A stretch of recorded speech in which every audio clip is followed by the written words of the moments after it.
and welcome to the last part of Strand 4.2. In this particular topic, we are going to be looking at the production of some very interesting organic substances like polyvinyl chloride, methanol and ethanol. So having said that, remember what were some of the organic compounds and their characteristics we have studied earlier on.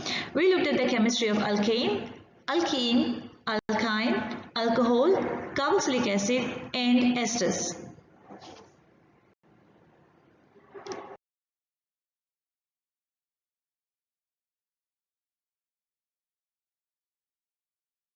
PVC. Polyvinyl chloride is a versatile material that is used in many applications such as window frames, drainage pipes, water service pipes, medical devices, blood storage bags, cable and wire insulation. It is also used very commonly in floorings, roofing membranes and so many other places. So when we are looking at polyvinyl chloride, let's look at some of the properties of this PVC. This is a major plastic material which has many uses, as I have mentioned earlier on. It is used to make water pipes, garden hose pipes and electrical insulators. In addition to this, the reason why polyvinyl chloride is used in so many applications is because of its property. It is long lasting, right? It doesn't deteriorate. It is cheaper and lighter, which is why it is able to be carried around, and it doesn't corrode, okay, which is the reason why it is used in water and garden hose pipes, and water resistant as well.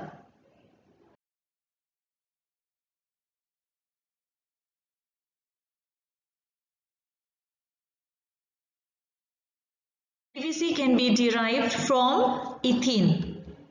So step number 1.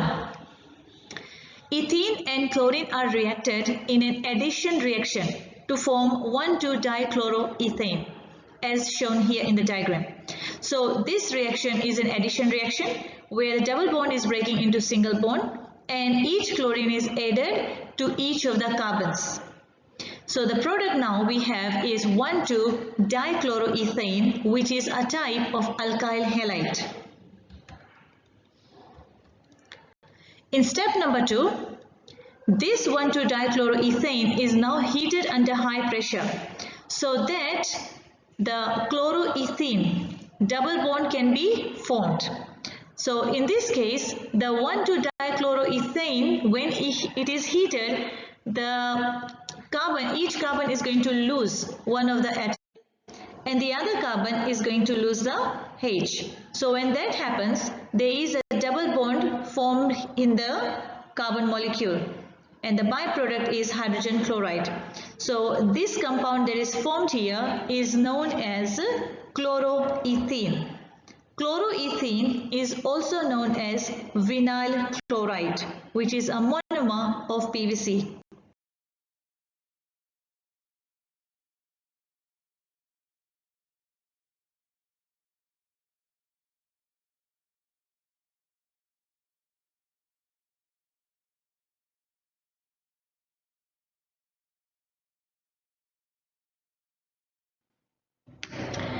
In step number 3, we are going to see that the chloroethene, which was called vinyl chloride, is going to be converted into polyvinyl chloride by the process known as polymerization.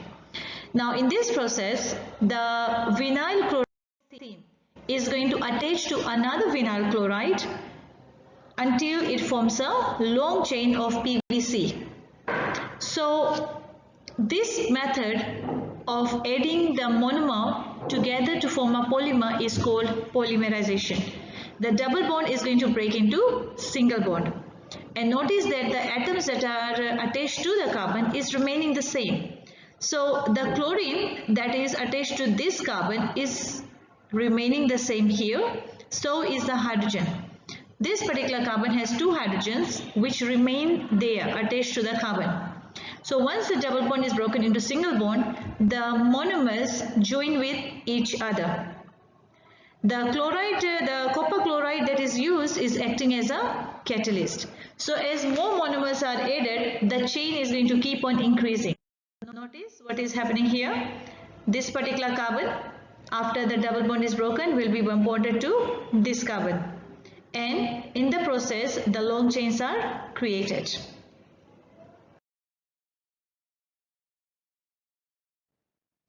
Next, we are going to be looking at methanol. Methanol is the most simplest form of alcohols, which contains one carbon atom, CH3OH. It is a building block for hundreds of everyday products like plastics, paints, car parts, and even construction material. Nowadays, methanol is used as a clean energy source, which is used as a fuel for cars, trucks, and other vehicles. So we are going to be looking at how methanol is actually produced from natural gas. Now in step number 1, the sulfur and any sulfur compounds that are present in the air are removed from the natural gas. Natural gas is actually a mixture of methane and water. Methane and water together are called natural gas, and this natural gas is converted into synthesis gas. Synthesis gas is a mixture of carbon monoxide and hydrogen gas. The catalyst used is the nickel catalyst at around 800 to 850 degrees Celsius temperature.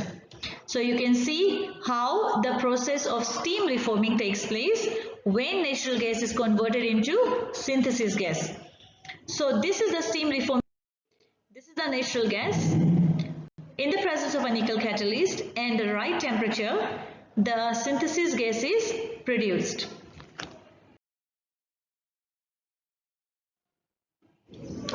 In step number 3, the synthesis gas that was produced is now going to be cooled, compressed, and reheated in a methanol converter using copper oxide catalyst. So it is at this stage where the carbon monoxide and hydrogen are going to combine together in the presence of a copper oxide catalyst to form methanol. Together with the methanol, there are other unwanted products as well, and these unwanted products are separated by fractional distillation. The third important organic compound that we are going to be looking at is ethanol. Ethanol is a main substance that is found in all the alcoholic beverages, whether it is wine, brandy, rum, beer, whiskey, anything that contains the active ingredient as ethanol mixed in water. Now at home or without an industrial lab, ethanol can be prepared by the process of fermentation. So in this step, we are going to be looking at how ethanol is produced by fermenting sugar under the presence of enzymes. So the enzyme that we are going to be using is going to be found in yeast. Now apart from fermenting sugar, any carbohydrate can be used. So carbohydrate, when they are fermented, they are going to produce ethanol. So step number 1, the carbohydrate, in this case which is cane sugar, also known as sucrose, is hydrolyzed. Hydrolysis is a reaction which involves the usage of water. So the water is going to combine in the presence of the catalyst, which is invertase, to form the two isomers, glucose and fructose. Glucose and fructose are isomers of each other. They have different structural formula, but the molecular formula is the same. Next, in step number 2, the glucose and the fructose which were produced are decomposed in the presence of a zymase catalyst. So zymase is a catalyst which is used to speed up the process.